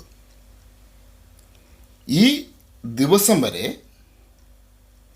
ക്രിസ്തുമതം സ്വീകരിച്ച് സ്നാനം സ്വീകരിച്ച ഏതൊരു സഭയിലെ അംഗമാണെങ്കിലും ക്രൈസ്തവരായി ജ്ഞാനസ്നാനം സ്വീകരിക്കുകയും എന്നാൽ അത് യേശുവയുടെ നാമത്തിലല്ലാത്ത സ്നാനം, പിതാവിൻ്റെയും പുത്രൻ്റെയും പരിശുദ്ധാത്മാവിൻ്റെയും നാമത്തിൽ എന്ന് വെറുതെ പറഞ്ഞുകൊണ്ട് യേശുവയുടെ നാമം പ്രയോഗിക്കാതെ സ്നാനം സ്വീകരിച്ച് അപൂർണ സ്നാനങ്ങൾക്കെല്ലാം പരിഹാരമായി അവരെ സമർപ്പിച്ച് അവർക്ക് വേണ്ടി സ്നാനം സ്വീകരിച്ചു കൊണ്ടിരിക്കുന്ന ഒരു വ്യക്തി എന്ന നിലയിൽ പറയുകയാണ്, ഇന്നത്തെ ദിവസം വരെയും മരണപ്പെട്ടു പോയ വ്യക്തികളിൽ അപൂർണ സ്നാനത്തിന് ഉടമകളായ എല്ലാ വ്യക്തികളുടെയും സ്നാനത്തിൻ്റെ അപൂർണതകൾ പരിഹരിക്കപ്പെട്ടു കഴിഞ്ഞു. യേശുവയുടെ നാമത്തിൽ അതിന് അവർക്ക് സ്നാനം നൽകി, അവർക്ക് വേണ്ടി സ്നാനം സ്വീകരിച്ച് അവർക്ക് വേണ്ടി അവരുടെ അപൂർണതകൾ പരിഹരിക്കാൻ യേശുവയുടെ നാമത്തിൽ സാധിച്ചു എന്നതിൽ സന്തോഷമുണ്ട്. അതുകൊണ്ട് അതിനെ പ്രതി ആരും ആകുലപ്പെടേണ്ട കാര്യമില്ല. മരിച്ചുപോയവർക്കൊക്കെ അങ്ങനെയാണല്ലോ കിട്ടിയത്, ഞങ്ങൾക്കൊക്കെ ഇങ്ങനെയാണല്ലോ കിട്ടിയത് എന്നൊന്നും പറയണ്ട. ഇവിടെ ജീവിച്ചിരിക്കുന്നവർക്ക് യേശുവയുടെ നാമത്തിലുള്ള സ്നാനത്തെക്കുറിച്ച് ചിന്തിച്ച് യേശുവയുടെ നാമത്തിൽ സ്നാനം നമുക്ക് ലഭിച്ചിട്ടുണ്ട്, അത് യേശുവയുടെ നാമത്തിലാക്കിയെടുക്കാൻ നമുക്ക് തന്നെ സാധിക്കും. അത് യേശുവയുടെ നാമത്തിലുള്ളത്. അത് വ്യക്തിപരമായി ആർക്കെങ്കിലും ഇതിനെക്കുറിച്ച് സംശയമുണ്ടെങ്കിൽ ചോദിച്ചാൽ അത് പറഞ്ഞു തരാനായിട്ട് ബുദ്ധിമുട്ടില്ല. അതൊരു ഗ്രൂപ്പിൽ ആ രീതിയിൽ പറയാനായിട്ട് ഇപ്പോൾ താല്പര്യമില്ലാത്തതുകൊണ്ടാണ് അത് പറയാത്തത്. അത് വ്യക്തമായി പറഞ്ഞു കഴിഞ്ഞാൽ അത് ചെയ്യാൻ എങ്ങനെയാണെന്ന് ഉള്ളത് സഹായിക്കാനായിട്ട് കഴിയും. അപ്പം ഇത് മനോവ ചെയ്യുന്ന മാത്രം പ്രവൃത്തിയാണെന്ന് ധരിക്കുന്നില്ല. അനേകർക്ക് ഈ ബോധ്യം ഈ കാലഘട്ടത്തിൽ യേശുവ നൽകിയിട്ടുണ്ട്. അവരത് ചെയ്യുന്നുമുണ്ടാകാം. ഇനി മനോവയുടെ ശുശ്രൂഷ രംഗത്ത് നിന്ന് മാറ്റി ദൈവം വിശ്രമ ജീവിതത്തിലേക്ക് കൊണ്ടുപോയാൽ പോലും അതിന് പകരം 1000 മനോവമാരെ ഇവിടെ ഉയർത്താനായിട്ട് സൈന്യങ്ങളുടെ ദൈവമായ യേശുവായ്ക്ക് സാധിക്കുമെന്ന ഉത്തമ ബോധ്യത്തിൽ നിന്നുകൊണ്ടാണ് ഇത് സംസാരിക്കുന്നത്. അതുകൊണ്ട് സ്നാനം അവർക്ക് ലഭിച്ചില്ലല്ലോ, അതിന് മുമ്പ് ഭരിച്ചവരെന്തായി എന്നൊക്കെയുള്ള മുടന്തൻ ന്യായങ്ങളൊന്നും ആരും പറയണ്ട. അവർക്കൊക്കെയുള്ള സംവിധാനങ്ങളെല്ലാം ബൈബിളിൽ രേഖപ്പെടുത്തിയിട്ടുണ്ട്.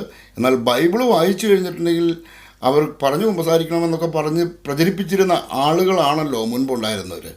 ഈ നിക്കിയാക്കാരുടെ തലമുറയിൽപ്പെട്ട പലരും ബൈബിൾ വായിക്കുന്നത് പോലും, അതായത് കത്തോലിക്ക സഭയുടെ പൗരസ്ത്യ സഭകളിലൊക്കെ ഉണ്ടായിരുന്നൊരു കാര്യമാണ്. ബൈബിൾ വായിച്ചാൽ അത് പാപമാണെന്ന് പ്രചരിപ്പിച്ചിരുന്ന അവരുടെ തലമുറയിൽപ്പെട്ടവരാണിപ്പോൾ മനോവ വായിച്ചു കഴിഞ്ഞാൽ പറഞ്ഞു കുമ്പസാരിക്കണമെന്നൊക്കെ പറഞ്ഞുകൊണ്ട് പ്രചരണം നടത്തുന്നത്. അതിലൊന്നും വശംബദ്ധരാകാതിരുന്നാൽ അവർക്ക് കൊള്ളാം. ഇവരുടെ കെണിയിൽ വീഴാതെ യേശുവ എന്ന നാമം അറിയാൻ കൃത്യമായ രീതിയിലുള്ള അവസരങ്ങൾ നമ്മൾ ഉപയോഗിക്കണം. ബൈബിൾ വായിച്ച് ബൈബിളിലെ സത്യങ്ങൾ തിരിച്ചറിയണം. ഹെബ്രായ ഗ്രന്ഥത്തിൽ ഇവർക്ക് മാറ്റം വരുത്താൻ കഴിയാത്ത വിധം കൃത്യമായ വിരചിതമായിരിക്കുന്ന യാഹുവെ, യേശുവ എന്നീ നാമങ്ങളെക്കുറിച്ച് വ്യക്തതയോടെ പഠിക്കണം. ഈ ക്രിസ്തുവിൻ്റെ കാലത്തുള്ള, അതായത് മത്തായി മുതൽ വെളിപാട് വരെയുള്ള വചനഭാഗങ്ങൾ മാത്രം എങ്ങനെ ഗ്രീക്കിലേക്ക് പോയെന്നും ബാക്കിയെല്ലാം ഹെബ്രായ ഭാഷയിലിരിക്കെ ഇത് ഗ്രീക്കിലേക്ക് കൊണ്ടുപോയതിൻ്റെ കൗശലം എന്താണെന്നും അത് യേശുവ എന്ന ആ പരിശുദ്ധ നാമത്തെ മാറ്റിക്കൊണ്ട് ഈസൂസിനെ സ്ഥാപിക്കാനായിരുന്നു എന്നൊക്കെയുള്ള തിരിച്ചറിവിലേക്ക് ദൈവജനം വളരുകയും കൃത്യതയോടുകൂടി ദൈവത്തെ വിളിച്ചപേക്ഷിക്കുകയും അവിടുത്തെ നാമം വിളിച്ചപേക്ഷിക്കുകയും ചെയ്യുന്നുവെങ്കിൽ യേശുവയുടെ പുനരാഗമനത്തിൽ അവിടുത്തെ വാഗ്ദാനം പ്രാപിക്കാനായിട്ട് നമുക്ക് ഓരോരുത്തർക്കും സാധിക്കും എന്നതാണ് ഇവിടെ ചൂണ്ടിക്കാണിക്കാനുള്ള പ്രധാന കാര്യം. അതായത് യേശുവ ഇനി വരുന്നത് പാപപരിഹാരാർത്ഥമല്ല. അപ്പോസ്തലനായ പൗലോസ് ഇപ്രകാരം വെളിപ്പെടുത്തുന്നു: മനുഷ്യൻ ഒരു പ്രാവശ്യം മരിക്കണം, അതിനുശേഷം വിധി എന്ന് നിശ്ചയിക്കപ്പെട്ടിരിക്കുന്നു. അതുപോലെ തന്നെ മിശിഹായും വളരെ പേരുടെ പാപങ്ങൾ ഉന്മൂലനം ചെയ്യുന്നതിന് വേണ്ടി ഒരു പ്രാവശ്യം അർപ്പിക്കപ്പെട്ടു. അവൻ വീണ്ടും വരും, പാപപരിഹാരാർത്ഥമല്ല, തന്നെ ആകാംക്ഷാപൂർവം കാത്തിരിക്കുന്നവരുടെ രക്ഷയ്ക്ക് വേണ്ടി.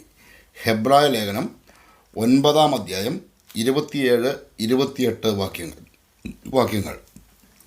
ഇവിടെ നമ്മൾ ഓർക്കുക, തന്നെ ആകാംക്ഷാപൂർവം കാത്തിരിക്കുന്നവരുടെ രക്ഷയ്ക്കായിട്ടാണ് യേശുവ വരുന്നത്. ഈ രക്ഷയ്ക്കായി നൽകപ്പെട്ടിരിക്കുന്നത് എന്താണ്? ആകാശത്തിന് കീഴെ മനുഷ്യരുടെ ഇടയിൽ നമുക്ക് രക്ഷയ്ക്ക് വേണ്ടി മറ്റൊരു നാമവും നൽകപ്പെട്ടിട്ടില്ല. അപ്പോൾ നൽകപ്പെട്ടിരിക്കുന്ന നാമം ഏതാണ്? യേശുവ എന്ന നാമം. അപ്പോസ്തല പ്രവർത്തനം 4:12. ഇത്ര കൃത്യതയോടുകൂടി വളരെ ചേർത്ത് വെച്ച് വചനങ്ങൾ നമുക്ക് നൽകിയിരിക്കുന്നത് കൃത്യതയോടെ പഠിക്കാൻ വേണ്ടിയിട്ടാണ്. ആ നാമം അറിയുക എന്നതാണ് രക്ഷ. ആ നാമം അറിയുക എന്നതാണ് സുരക്ഷ. ആ നാമത്തിലാണ് രക്ഷ എന്ന് അപ്പോസ്തലനിലൂടെ വീണ്ടും അരുളി ചെയ്യുന്നു. ഇനി അത് അപ്പോസ്തല പ്രവർത്തനം 4:12 ഇതാ പറയുന്നു, തന്നെ ആകാംക്ഷാപൂർവം കാത്തിരിക്കുന്നവരുടെ രക്ഷയ്ക്ക് വേണ്ടി. അപ്പം രക്ഷയ്ക്ക് വേണ്ടി ഇനി കടന്നു വരുമ്പോൾ ആകാംക്ഷാപൂർവമുള്ള കാത്തിരിപ്പ് അനിവാര്യമാണ്. ഈ ആകാംക്ഷാപൂർവം കാത്തിരിക്കുക എന്ന് പറഞ്ഞാൽ അതിന് കൃത്യമായൊരു നാമം മുന്നിലുണ്ടാവണം. വ്യക്തതയോടെ യേശുവായെ അറിയണം. അവിടുന്ന് ത്രിത്വമാണെന്നും ആ ത്രിത്വം എന്നത് ഏകമാണെന്നും ഒരു ദൈവം മാത്രമേ ഉള്ളൂ എന്നും ആ ദൈവത്തിനൊരു നാമം മാത്രമേ ഉള്ളൂ എന്നും യേശുവ എന്നാണ് ആ നാമമെന്നും കൃത്യതയോടെ അറിഞ്ഞ് ആ നാമത്തിൽ കാത്തിരിക്കുമ്പോൾ അവർക്ക് മാത്രമാണ് ഇനി രക്ഷ. അല്ലാതെ ഏതെങ്കിലും നാമത്തിൽ രക്ഷയുണ്ട് എന്ന് വിശ്വസിക്കരുത്. അത് അപ്പസ്തോലന്മാർ അങ്ങനെ പറഞ്ഞിട്ടില്ല, യേശുവ പറഞ്ഞിട്ടില്ല, ഒരു പ്രവാചകന്മാരും അത് പറഞ്ഞിട്ടില്ല. എന്നാൽ വ്യാജപ്രവാചകന്മാർ വന്ന് പല തത്വസംഹിതകളിലൂടെയും പലരെയും വഞ്ചിക്കും. ഇതാ അപ്പസ്തോലൻ മുൻകൂട്ടി പറഞ്ഞിരിക്കുന്നു. ക്രിസ്തുവിന് യോജിക്കാത്തതും പ്രപഞ്ചത്തിൻ്റെ മൂലഭൂതങ്ങൾക്കും മാനുഷിക പാരമ്പര്യത്തിനും മാത്രം ചേർന്നതുമായ വ്യർത്ഥ പ്രലോഭനത്തിനും തത്വചിന്തയ്ക്കും ആരും നിങ്ങളെ ഇരയാക്കാതിരിക്കാൻ ശ്രദ്ധിക്കണം. യേശുവയുടെ നാമത്തിൽ ഈ സുവിശേഷം അറിയിച്ച് മുന്നോട്ട് പോയി കഴിയുമ്പോൾ ഇനി വ്യാജപ്രബോധകർ വന്ന് ഈ സത്യത്തെ മറയ്ക്കാനായിട്ട് ശ്രമിക്കുമ്പോൾ തത്വചിന്തകളും പ്രലോഭനങ്ങളും എല്ലാമായിട്ട് കടന്നു വരുമ്പോൾ അവർ ജാഗ്രത പാലിക്കണമെന്നാണ് കൊളോസോസ് ലേഖനം 2-ാം അധ്യായം 8-ാം വാക്യത്തിൽ വ്യക്തമാക്കിയിരിക്കുന്നത്. ഇനി മറ്റൊരു വചനം കൂടി ശ്രദ്ധിക്കുക. അത് കൊളോസോസ് ലേഖനം 2-ാം അധ്യായത്തിൽ തന്നെയാണ്. മായാ ദർശനങ്ങൾ വിശകലനം ചെയ്തുകൊണ്ടും കപട വിനയത്തിലും ദൈവദൂതന്മാരുടെ ആരാധനയിലും ആഭിമുഖ്യം കാണിക്കുന്ന ആളുകൾ നിങ്ങളെ വഞ്ചിക്കാതിരിക്കട്ടെ.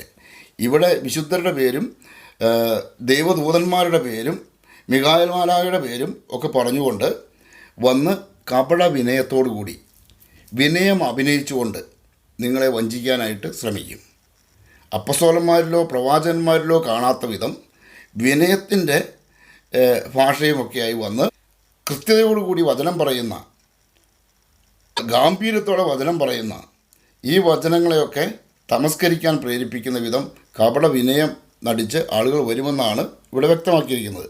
അതാണ് കൊളോസോസ് ലേഖനം 2-ാം അധ്യായം 18-ാമത്തെ വാക്യത്തിൽ നമ്മൾ കാണുന്നത്. ഇത് വളരെ ഗൗരവമായിട്ട് നമ്മൾ മനസ്സിലാക്കിയിരിക്കണം. ഇനിയും വളരെയേറെ കാര്യങ്ങൾ ഈ വിഷയത്തിൽ പറയാനുണ്ടെങ്കിലും ഇപ്പോൾ ഏകദേശം 5 മണിക്കൂറോളം ഈ വിഷയത്തിൽ നമ്മൾ പഠനം നടത്തി. ഇനിയും ഒരു 5 മണിക്കൂർ കൂടി ഈ വിഷയത്തിൽ പഠനം നടത്തിയാലും തീരാത്തത്ര കാര്യങ്ങൾ ദൈവവചനവുമായിട്ട് ബന്ധപ്പെട്ട് നമുക്കിവിടെ എടുത്ത് പരിശോധിക്കാനുണ്ട്. അവയൊന്നും തന്നെ പരിശോധിക്കാതെയാണ് ഈ 5 മണിക്കൂർ നീണ്ട ഈ പഠനം ഇവിടെ അവസാനിക്കുന്നത്. എല്ലാവരും യേശുവയുടെ നാമത്തിൻ്റെ പ്രാധാന്യത്തെക്കുറിച്ച് വ്യക്തതയോടെ മനസ്സിലാക്കുകയും ഈ നാമം എങ്ങനെ മറയ്ക്കപ്പെട്ടു എന്ന യാഥാർത്ഥ്യം തിരിച്ചറിയുകയും ചെയ്യണം. മറയ്ക്കപ്പെട്ടത് ദൈവഹിതപ്രകാരം ആണെങ്കിലും, ദൈവഹിതപ്രകാരം എന്ന് പറഞ്ഞാൽ ദൈവം അതിനെ അനുവദിച്ചിട്ടുണ്ടെങ്കിലും അത് പുനഃസ്ഥാപിക്കപ്പെടുമ്പോൾ അതിനെ തള്ളിക്കളയുക, അതിനെ നിഷേധിക്കുക, അതിനോട് മറുതലിക്കുക എന്നൊക്കെ പറയുമ്പോൾ അത് ദൈവത്തിൻ്റെ ക്രോധം ഇരന്നു വാങ്ങുന്നതിന് തുല്യമാണ്. മാത്രവുമല്ല, ദൈവവചനപ്രകാരം അന്ത്യകാലത്തെ ഉഗ്രപീഡനത്തിൽ സുരക്ഷിതരായിരിക്കണമെങ്കിൽ സംരക്ഷിക്കുന്ന അവിടുത്തെ നാമം വിളിച്ച് പരീക്ഷിക്കുന്ന സകലരും രക്ഷ പ്രാപിക്കുമെന്നാണ് പറഞ്ഞിരിക്കുന്നത്. ദൈവത്തിൻ്റെ വചനം പറയുന്നത് യാഹ്വേയുടെ യേശുവായുടെ നാമം വിളിച്ചപേക്ഷിക്കുന്ന സകലരും രക്ഷ പ്രാപിക്കും. റോമാലേഖനം 10-ാം അധ്യായം 13-ാമത്തെ വാക്യം. ഇനി ഇതേ കാര്യം തന്നെ യോയേൽ പ്രവാചകൻ്റെ പുസ്തകം 2-ാം അധ്യായം 32-ാം വാക്യത്തിൽ പറയുന്നത് യാഹ്വേയുടെ നാമം വിളിച്ചപേക്ഷിക്കുന്നവർ രക്ഷ പ്രാപിക്കുമെന്നാണ്. യാഹ്വേയുടെ നാമവുമായി വന്ന യേശുവ അതുതന്നെയാണ് അപ്പസ്തോലനായ പൗലോസ് റോമാക്കാർക്ക് എഴുതിയ ലേഖനത്തിൽ പറയുന്നത്. എന്തെന്നാൽ യേശുവയുടെ നാമം വിളിച്ചപേക്ഷിക്കുന്ന എല്ലാവരും രക്ഷ പ്രാപിക്കും. ഇത് രണ്ടും കൂടെ ചേർത്ത് വെച്ച് പരിശോധിക്കുമ്പോൾ ഈ നാമങ്ങൾ രണ്ടും ഒന്നാണ് എന്ന് നമുക്ക് ഗ്രഹിക്കാൻ കഴിയും. ഇവിടെയാണ് നമ്മൾ ബുദ്ധിപൂർവം ജ്ഞാനത്തെ അനുധാവനം ചെയ്യേണ്ടത്. ഈ ക്ലാസ് ഇവിടെ ഉപസംഹരിക്കുമ്പോൾ എല്ലാവരെയും യേശുവയുടെ നാമത്തിൽ ഈ ക്ലാസ് ഗ്രഹിക്കാനായിട്ടുള്ള അവസ്ഥ ഉണ്ടാകട്ടെ എന്ന് പ്രാർത്ഥിക്കുന്നു. എല്ലാവർക്കും യേശുവയുടെ നാമത്തിലുള്ള സ്നേഹ അഭിവാദനങ്ങൾ അർപ്പിക്കുന്നു. എന്നും ജീവിക്കുന്നതിനായ യേശുവ മശിഹായുടെ പരിശുദ്ധ നാമം മഹത്വപ്പെടട്ടെ. ആമേൻ.